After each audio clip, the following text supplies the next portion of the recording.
किरदार को लेकर के आने जा रहे हैं। उसके बाद बाकी पैनलिस्ट के पास में मैं चलूंगा, क्योंकि हम भी मिसिंग लिंक ढूंढने की कोशिश कर रहे हैं, हम भी कनेक्शंस ढूंढने की कोशिश कर रहे हैं। क्या एक नाम के साथ अगले का कनेक्शन है, दूसरे का कनेक्शन क्या रिया चक्रवर्ती के साथ में है, क्या बाकियों का कनेक्शन शौविक चक्रवर्ती के साथ में है? रिया चक्रवर्ती और शौविक चक्रवर्ती इन दोनों के साथ ही पूछताछ की जाएगी, लेकिन इनके साथ कनेक्शंस बाकी 8 लोगों के क्या रहे हैं, ये जानने के लिए आपको इन्फोग्राफिक स्टूडियो में लेकर के चलता हूं। अलग अलग किरदार के जरिए आप बहुत कुछ समझ पाएंगे। सबसे पहले पहला नाम नीरज सिंह, रसोइया। सुशांत की मौत का बड़ा राजदार, घर में 8 महीने से काम करने वाला कुक। नीरज को रिया ने ही नौकरी पर रखा, कई पुराने लोगों को निकाला। नीरज से बिहार और मुंबई पुलिस पूछताछ कर चुकी है और घटना वाले दिन रूम का दरवाजा खटखटाने वाला जो था वो था नीरज। 2 बार सुशांत को कॉल भी करने वाला कौन था? नीरज। रिप्लाई नहीं मिला सुशांत का, ये बताने वाला कौन था? नीरज। किरदार नंबर 2 केशव बचनेर, रसोइया यानी कुक। केशव 1.5 साल से सुशांत के साथ में रह रहा था। केशव को रिया ने ही नौकरी पर रखा था। वो शख्स जिसने आखिरी बार सुशांत सिंह राजपूत के साथ में बातचीत की। सुशांत को पीने के लिए जूस किसने दिया? जवाब है केशव ने। किरदार number 3 Siddharth Pithani, room partner कह लीजिए, दोस्त कह लीजिए, कंटेंट मैनेजर कह लें। Siddharth Pithani creative content manager के तौर पर काम कर रहा था। सिद्धार्थ ने ही सुशांत के शव को सबसे पहले पंखे से लटकते देखा। सिद्धार्थ ने 14 जून को सुशांत की बहन मीतू को किया फोन। सिद्धार्थ से मुंबई पुलिस पूछताछ कर चुकी है। ईडी 2 बार ग्रिल कर चुकी है सिद्धार्थ पिठानी को फाइनेंशियल ट्रांजैक्शन को लेकर के। किरदार नंबर 4 दीपेश, घर का केयरटेकर। दीपेश को भी रिया ने ही नौकरी पर रखा। 14 जून का संदिग्ध मिस्ट्री मैन आपको याद होगा, काली टी शर्ट में इंडिया न्यूज ने आपको सबसे पहले दिखाया था। काला बैग किसी लड़की को देने वाला शख्स दीपेश। किरदार नंबर 5 चाबी वाला, जिसका नाम राशिद बताया जा रहा है। सुशांत की मौत के बाद घर पर पहुंचने वाला पहला बारी शख्स चाबी वाला राशिद। इसने बताया कि 14 जून को इसे फोन किया गया सिद्धार्थ पिठानी की तरफ से। 10 मिनट में बांद्रा वाले घर पर पहुंच गया चाबी वाला राशिद। सुशांत के कमरे का लॉक 1 मिनट से भी कम समय में खोला या तोड़ दिया गया।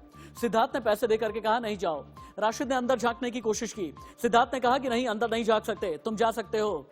कमरे के अंदर देखना चाहता था राशिद, नहीं देखने दिया गया। किरदार नंबर 6 अक्षय, एम्बुलेंस वाला। 14 जून को सुशांत की बॉडी को कमरे से नीचे एम्बुलेंस तक ले जाने वाला शख्स एम्बुलेंस वाला अक्षय। अक्षय ने बताया कि सुशांत की बॉडी पहले से ही सीलिंग से नीचे उतारकर बेड पर रख दी गई थी। किसने रखी नहीं पता। सिद्धार्थ पिठानी कहता है उसने रखी। पुलिस के कहने पर बॉडी को एक चादर में लपेटने वाला कौन? अक्षय। स्ट्रेचर पर कुछ लोगों के सहारे डेड बॉडी बिल्डिंग से नीचे लेकर के गया, जिसका वीडियो लगातार सबसे पहले इंडिया न्यूज ने दिखाया। व्हील चेयर में आ गई कोई दिक्कत, यह अक्षय ने बताया मुंबई पुलिस को, और इसीलिए दूसरी एम्बुलेंस को तुरंत ही मौके पर बुलाया गया, फिर आगे के लिए रवाना कर दिया गया। इसके साथ में कनेक्शन सब आते हैं। किरदार नंबर 7 का श्रुति मोदी, मैनेजर। श्रुति सुशांत के फाइनेंस और फिल्मों के काम को मैनेज किया करती थी। श्रुति से 2 बार ईडी यानी कि प्रवर्तन निदेशालय और मुंबई पुलिस कर चुकी है पूछताछ, और मुंबई पुलिस को श्रुति ने बताया कि सुशांत के सारे फैसले रिया लिया करती थी। किरदार number 8 Samuel Miranda. Samuel Sushant का हाउस मैनेजर, घर में काम करने वाले कर्मचारियों और खर्चों का हिसाब रखने वाला शख्स सैमुअल से पुलिस ने कोई पूछताछ तो नहीं की, लेकिन ईडी ने शिकायत में नाम दर्ज किया है। सुशांत के पिता ने भी अपनी शिकायत में सैमुअल मिरांडा का नाम लिया है।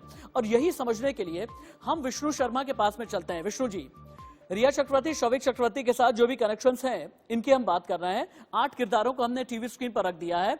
हत्या का मोटिव साबित करने के लिए किसी भी एजेंसी को किस तरह की मशक्कत करनी पड़ती है, मुझे यह बताएं, क्योंकि अगर कत्ल साबित करना है तो मोटिव भी निकाल करके लाना होगा।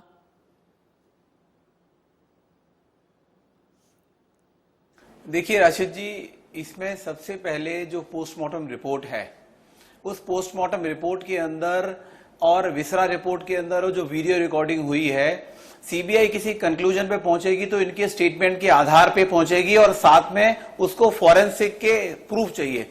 आप देखिए इन 4 लोगों का जो नाम आ रहा है, सिद्धार्थ पिठानी का, नीरज का, दीपेश का और केशव का, इन लोगों की जब स्टेटमेंट के अंदर कॉन्ट्राडिक्शन आएगी, क्योंकि इनसे सीक्वेंस ऑफ क्वेश्चंस किए जाएंगे कि जिस समय आपने पहली बार दरवाजा खोला उसके बाद क्या हुआ, उसके बाद क्या हुआ।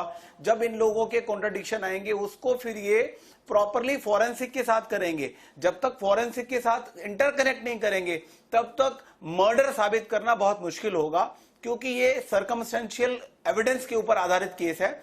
और ऐसा नहीं है कोर्ट्स ने कई सारे केसेस में कन्विक्शन किया है जिनमें सर्कमस्टेंशियल एविडेंस के आधार पे ये माना गया है, क्योंकि फोरेंसिक की जो रिपोर्ट होती है वो लास्ट एक बहुत बड़ी खबर आ रही है, इनके पास कोई conclusion one more major breaking news in Mumbai के वाटरस्टोन रिजॉर्ट पहुंची है सीबीआई की टीम। इस वक्त की बड़ी खबर, 2 महीने तक वाटरस्टोन रिजॉर्ट में ठहरे थे सुशांत। यूरोप टूर से लौटने के बाद रिजॉर्ट में ठहरे हुए थे सुशांत। सीबीआई कल भी गई थी वाटरस्टोन रिजॉर्ट। वाटरस्टोन रिजॉर्ट में सुशांत की स्पिरिचुअल हीलिंग हुई थी। बरखा शर्मा आगे का अपडेट बताएंगी। ये रिजॉर्ट का रहस्य क्या है बरखा रिजॉर्ट के रहस्य में रिया और सुशांत का रिश्ता किस तरीके से छिपा है? राशिद, ये जो वाटरस्टोन रिजॉर्ट है, कल सीबीआई की टीम वहां पर पहुंची और फिर से पहुंचेगी, क्योंकि 2 महीने तक सुशांत और रिया वहां पर मौजूद थे। कब मौजूद थे? नीरज ने दरअसल खुलासे इस बात को लेकर किए हैं कि जब वो पुराने अपार्टमेंट में नीरज रहते थे सुशांत के, तो वहां पर भूत प्रेत जैसी चीजों का उन्होंने जिक्र किया कि अपने आप से लाइट ऑन और ऑफ हो जाती थी, जो लिफ्ट थी वो अपने आप चलने लगती थी। सुशांत ने एक वॉकी टॉकी अपने स्टाफ को दिया हुआ था। एक रात का उन्होंने जिक्र करते हुए बताया था कि उस पर उन्हें सुशांत की आवाज आई कि नीरज आकर मेरे कमरे की लाइट ऑफ कर दो। जब वहां पर नीरज पहुंचे तो उन्होंने कहा सुशांत सो रहे थे और लाइट ऑफ थी। इसी बात का जिक्र करते उन्होंने बताया कि ये जब सारी घटनाएं वहां पर होने लगी थी, उसके बाद 2 महीने के लिए वाटरस्टोन रिजॉर्ट में जाकर शिफ्ट हो गए थे सुशांत सिंह राजपूत रिया चक्रवर्ती के साथ। वो 2 महीने का समय बहुत अहम रहा था, क्योंकि अपने अपार्टमेंट से बहुत दूर वहां पर रह रहे थे। और जिस तरह आपने जिक्र किया है यहाँ पर राशिद कि स्पिरिचुअल हीलिंग वहां पर सुशांत सिंह राजपूत की गई थी। अब ये बातें, लेकिन जानती हैं बरखा, जब भी स्पिरिचुअल हीलिंग की बात आती है ना, जब भी तंत्र मंत्र की बात आती है, अपने आप में ये वाकई में बहुत रहस्यमयी नजर आता है। शायद सुनील शुक्ला बेहतर बता सकें, ये तंत्र मंत्र, जादू टोना, काला जादू, सुनील शुक्ला ये क्या था? ये क्या था? किसने किसके ऊपर काला जादू कराया? तंत्र मंत्र किसके ऊपर फूके गए? किसके दिमाग को बदलने की कोशिश की गई? ये बताइए ना, ये तंत्र मंत्र कनेक्शन क्या है? बात है, सुशांत एक इंजीनियर बंदा है जो 3 साल इंजीनियरिंग किया है, पढ़ा लिखा बंदा है। और ये जो तंत्र मंत्र है, ये एक बोलते भरोसा उनको रिया पे हो गया। और रिया एक हिसाब से जो डोमिनेट करती थी, जो वो बताते थे कि शी वेरी डोमिनेटिंग, वो उनके डायरेक्शन पे जाते थे। जैसे अगर बैंक्स में से अकाउंट में से पैसे निकल गए, यानी कि ये प्रेशर होगा उसका। ऐसे नहीं है कि सुशांत ने सामने से बोल दिया कि पैसे आप ले लो, मैं चेक साइन करता हूँ, जो करना है कर लो। ये बताते हैं कि यूरोप जब जाके लोग आए, उसके बाद तो कंपनी खोली गई, प्राइवेट लिमिटेड कंपनी खोली गई, जहाँ पे सुशांत और उनके पिता, रिया के पिताजी और रिया उसमें उनके भाई डायरेक्टर बने। तो अगर उनका मानसिक संतुलन खराब था यूरोप से आने के बाद, तो नई कंपनी कैसे फ्लोट हुई है? और ये जो बोल रहे हैं यूरोप से जाके आने के बाद वो 1.5 महीना उधर गए, आपको बताता हूँ। यूरोप में उनको हो गया था डेंगू। डेंगू एक ऐसी बीमारी जहाँ रिकवरी कम से कम 1 सवा 1.5 महीना लिया जाता है। तो एक हिसाब से वो एक वेकेशन मना रहे थे। ये है ना, स्क्रिप्ट बनाई है रिया ने, या लोगों ने एक स्क्रिप्ट बनाया कि ये तांत्रिक वगैरह काम हो रहा था। एक्चुअली रिया अपने कंट्रोल में उनको रखती थी कि डेंगू हो गया, लेट्स गो टू रिसोर्ट, वहां रिसोर्ट पे आप आराम करोगे, यहाँ ज्यादा जल्दी स्वस्थ हो जाओगे। और रिया एक प्लांट की गई है, ये समझ लीजिए। महेश भट्ट का और रिया का अगर कन्वर्सेशन या तो सुनील जी अगर आप देखोगे, बहुत बड़ी एक और खबर, आज मेजर डेवलपिंग डे है और लगातार स्टोरी अनफोल्ड होती चली जा रही है। और अभी की जो नई खबर है, सुशांत के सीए रजत मेवाती से आज सीबीआई फिर से करेगी पूछताछ। कल भी हुई है पूछताछ, आज रजत मेवाती से सवाल जवाब दोबारा से सीबीआई करेगी। मैं बार बार ये बताऊंगा कि कल भी रजत मेवाती से पूछताछ हुई है। सुशांत और रिया दोनों के ही सीए से पूछताछ होगी। ये रजत मेवाती वही हैं जिनके बारे में ये कहा जाता है कि रिया चक्रवर्ती ने आने के बाद, रजत मेवाती बल्कि अकाउंटेंट हैं, जिनके आने के बाद रिया चक्रवर्ती ने रजत मेवाती को निकलवाया। और रजत मेवाती बहुत दिन तक अकाउंट्स मैनेज कर रहे थे सुशांत सिंह राजपूत का। क्या शिवानी मेरे साथ में है? शिवानी मेरे साथ में है। शिवानी, सुबह से लेकर के अभी तक सीबीआई जांच में क्या हुआ है, क्विक रैप अप कीजिए। रजत मेवाती के बारे में मैंने बताया, रिया चक्रवर्ती से पूछताछ होगी, शौविक से आज पूछताछ होगी। डीआरडीओ गेस्ट हाउस की हलचल क्या है, प्रिमरोज अपार्टमेंट पर क्या चल रहा है, माउंट ब्लैंक अपार्टमेंट में क्या चल रहा है, रिजॉर्ट को लेकर के अभी सीबीआई कितने पॉइंटर्स तलाश रही है?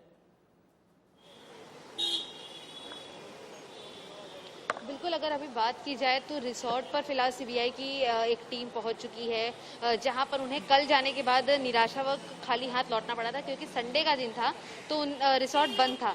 जहां पर सीबीआई की फिलहाल एक टीम पहुंची है, वहीं दूसरी जो टीम है वो डीआरडीओ से अभी निकली है, जहां पर रिया की जांच पड़ताल के लिए भी डॉक्यूमेंट्स को कलेक्ट किया जा रहा है। तीसरी बात ये है कि फिलहाल जो रिया के अकाउंटेंट है उनका रिया के घर स्टेटमेंट आज सीबीआई टीम बहुत कितनी मेजर देर में पहुंच तरीके से जाएगी, बहुत जल्दी से बताइए शिवानी।